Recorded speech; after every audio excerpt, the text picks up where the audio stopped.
my name's Trevor, but before this was Texas Street Slayers, we did a 5-1 crew, which was in Austin, because we ride both San Antonio and Austin, and I live in the middle of that, so it's like same distance either way pretty much. And well, they already had a crew out there that was started, and they were like, a lot of the older folk were running it.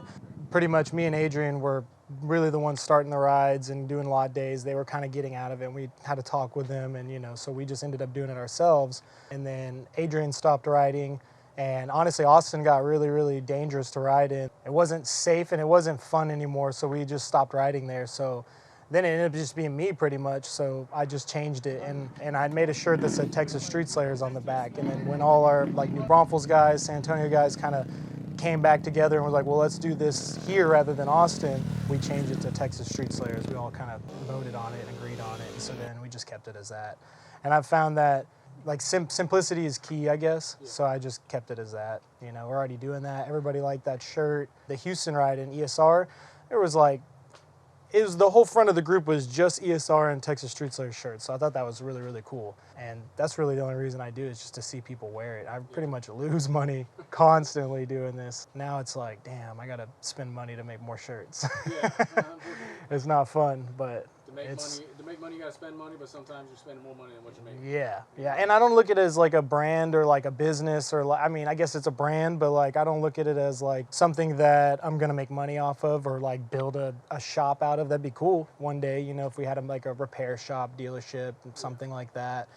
But then I'll try not to tie the lines between becoming a motorcycle club, because I don't want it to be that, and that's not what it is. I don't want to pay dues, and I don't want to deal with any clubs. I respect them, yeah. Like I've heard in Texas, it's, if you become a club, you've got to, as the vice president or president, you got to go to meetings with all the other local Texas clubs and all that, and we're just here to ride, have fun.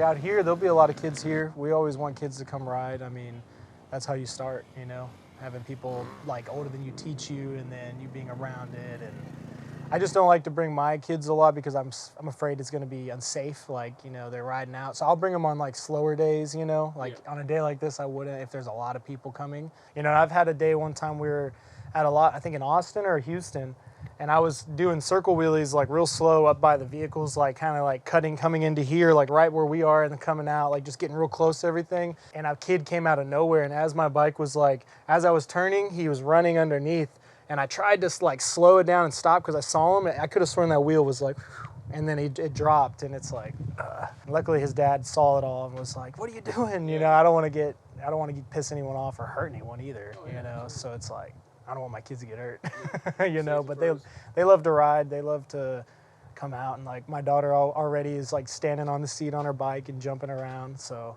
that's cool. How old were you when you started? Riding or stunt riding? Both. Riding 6, 7, 8, somewhere around there, like real young. I had a little Suzuki 110, and then I did actually do a couple races, like little amateur things, nothing for medals or anything. It was more like a local thing where anybody who please just sign up type of deal. There's not very many riders. Yeah. And that was fun. I never really got big with that. I stopped riding, I want to say like around middle school till it's like 18, 20, something like that. And then I bought a Gixxer 600. All noobs get Gixxers first. And then, well, I guess I bought the Grom and then this bike. And then I think, so I don't know, I think that's a little off. I would have said I've only been stunt riding for like 4 or 5 years, but I've been watching stunt riding videos forever. So it's like I've seen what it is. I've known about it. I've always wanted to do it. I just was either scared to or just never had a bike or whatever. And so. Well, what was the deciding factor? So one of my buddies actually, he bought a Grom, and so I would put around on his bike and he would ride it, and he started doing wheelies and like kind of got me back into that. Yeah. I went and bought a Grom and then just started building it from there. So, which is kind of funny because it's like the one person who got me back into it is the one person that he had Harleys, but like I didn't expect him to even know about that side of like riding, like, like stunt community and stuff like that. So that was interesting. I only really ride like once a week if I can, not even every week, so, but there are like big rides like Bless the Blocks, which is Houston, ESR is Houston, Kill the Borders, El Paso, Beat the Heat is Arizona. I try to go to those as much as I can. Like if you look at Texas and you have those bordering states and like all the way around, I guess, any ride past that, you know, like you'll probably never see some of those riders again unless they come all the way to your state. And it's fun to go to those rides. Those are badass rides, but when you go to all the local Texas rides, Texas is so big that there's a whole community in every city that is like the same community in, say, California or like whatever state, you know, 5 hours, 2 hours, whatever it is, you're still in Texas. You don't, you know, it seems, and it's cool. That's why I made it Texas Street Slayers, is because Texas is so big. Everyone has big Texas pride. And all these people I see are all from Texas, even if they're 8 hours, 9 hours away, you know? So it's, and then like say I go to El Paso, that's close to New Mexico and Arizona. So then all those people come to El Paso. And so it's like you kind of see these people a lot more often. So then it becomes, I don't want to go there for the views or to ride in those streets. It's like, I got to go see my friends, you know? And that's really why I go to those big rides now, is because they're like family, extended family or friends, the same passion, they ride the same bikes, you know, we have the same skill, all the same things, you know. The only ride I've traveled out of Texas for was Arizona. I haven't gone anywhere else. I want to though. I want to hit Chicago and then Florida as well. Dade, or what's Broward County, it's a ride called Broward on Top. I think it's like an all-week ride. And it's like pretty much an all-day, all-week ride. Like everyone, and the cool thing about those rides, which is different than these like Texas rides, is like, you know, you may get a couple hundred people or whatever, or maybe only 100 in Texas, and depending on which ride. Whereas if you go, say, Florida or Chicago, you'll have thousands, like 3,000 riders, you know, and it's like, it's a different type of riding where it's more chaotic. So it's almost like you play your game, whether it's like, you know, you want to ride some with like 100 people and you know everybody and everyone knows how you ride, and it's safe because like if I'm in front of you, you know, like say I drop back real slow or I'm about to scrape and it, you know, the speed changes and you're not going to run into the back of me. Whereas you go out there, everybody's drinking or not on their own, whatever. They're just not paying attention. They're in their own world. They're scattered by thousands of other people. It's just something's always going on. You got to be on your toes, and it's like, it's unsafe really, but it's also like you got to play that risk game, you know. So I'm not too stressed about whether or not I hit those or not, but I would want to at least once, you know. Yeah, I mean, I've wrecked the Grom, I've wrecked this bike, I've wrecked my Gixxer. Luckily, nothing too bad. The worst I ever had is I pulled, I think like a hamstring or something in here. I couldn't walk for like 2 weeks, but other than that, you know, I haven't had anything too bad. But that's why also I don't stress about like progression. I don't stress about learning that new trick every time you come out, which I used to be kind of like that. I would always want to try to progress, which, you know, you still got to work on things and practice. But at the same time, you know, if I break my foot or if I hurt myself, my wife doesn't work. She's a stay-at-home mom. Now what? You pushing it and knowing your limits, sometimes pushing it gets you that next trick or gets you that next comfortability level to where like, oh, I can do that. Okay, oh, now I know how that feels. Right, and you got to have both of those. And another thing too is I see it as like, I don't plan on stopping riding ever, you know? So it's like, I know in 10 or 15 years, I'll probably have some of the stuff done that I want to do. I don't need it right now.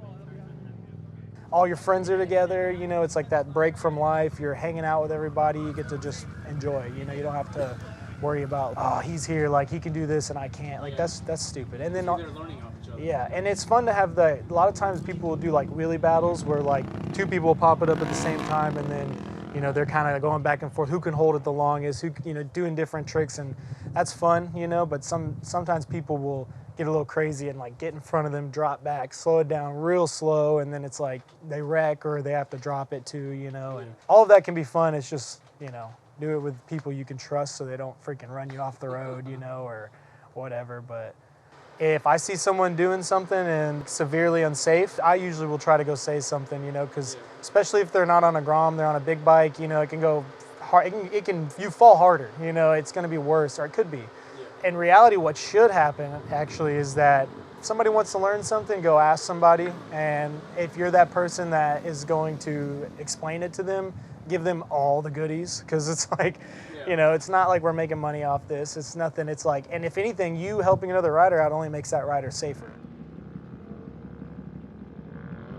Depending on where you are, I would say it's definitely illegal or a gray area. I look at it as like it's about respect, you know. If I'm riding a wheelie, a cop comes by, put it down. You know, like they obviously have their job to do. We're obviously terrorizing the streets to some extent. And, you know, And it's hard too because there's so many people. When you have so many people riding, you can't control everybody, and that's why it's sometimes cool to go to these little rides because everybody's on the same mindset. Everybody knows like we're going or where to pull, where to stop, when to stop, slow it down. Someone wrecks, everyone's there and cares about that person or knows them. Like we have permission to be here at this lot, and so when you ride, like most lots you'll ride, either they have permission or they don't. If they don't, really, it's up to the cop's discretion whether they want to kick you out or not. We don't really have any claim to be able to stay here unless you have permission. But it's also a little bit of a gray area for lots because it's a private property. And unless they can get a hold of the owner and, or a manager, someone that have authority, which these places, good luck. Most of these places are funded from California or Florida or any other state, New York. They just buy land to lease out. It's an investment, So they can't really get a hold of anybody.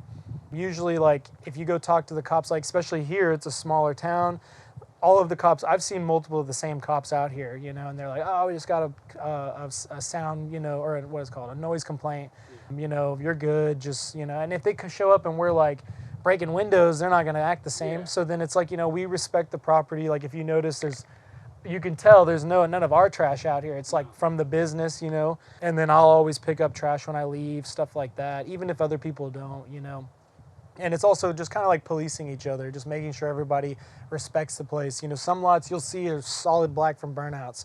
A lot of these, you can even look out there, they're cars. They're not even bikes. Yeah, we have some bikes. I can't control everybody.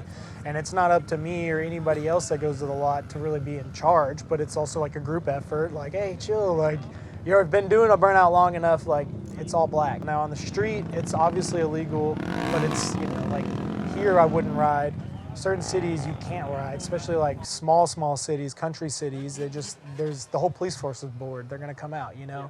San Antonio, Austin, Houston, Dallas, like they've got a bigger problem than us doing wheelies. Policing yourself, same with the streets from the lot. If you're in the streets, and people are kicking car doors and flipping people off and, doing just stuff that, riding on the sidewalk and like burning up somebody's like front business doorstep. Yeah, just being a hooligan, then it's like, obviously you do that every day for weeks on end, the cops are gonna be like, all right, we've had enough. And they're gonna mess with us. Whereas like, that happens a couple of times when y'all get to the gas station and be like, dude, this is our city. We're trying to ride here. We ride here every day, have no problems. We've talked to the cops a million times. Please just chill, and then we're fine, But if, people cause a ruckus, then it's going to get burnt. And that's not really what happened in Austin. Things like that can happen, and then that'll, become the case. Just being respectful of all of that is really what plays. So it's always a gamble. It's always something that you gotta take as you go, So I'd say gray area, in my opinion. One of my buddies actually just started a clothing company, and I really like the name. It's called Harmless Crimes.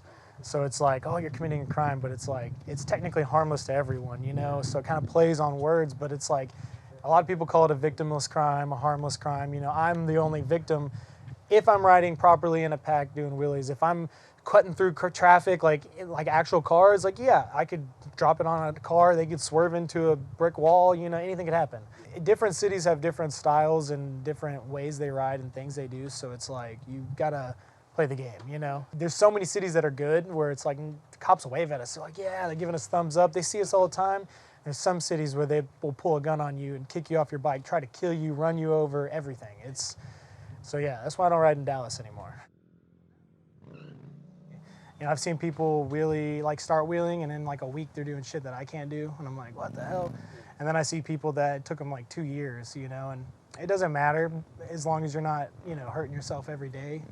Maybe buy like, there's a good chest protector you can get, knee pads, all that, I feel like a lot of people don't like wearing that stuff because they like want to be cool, this and that. But then you look at the people that are like doing like really crazy tricks, they're wearing all that stuff. And it's not always because when they fall, it's, these tanks are like, it's solid steel or whatever. And your knees get beat up and, you actually might hit your stomach on like this lip and, that saves the game, so.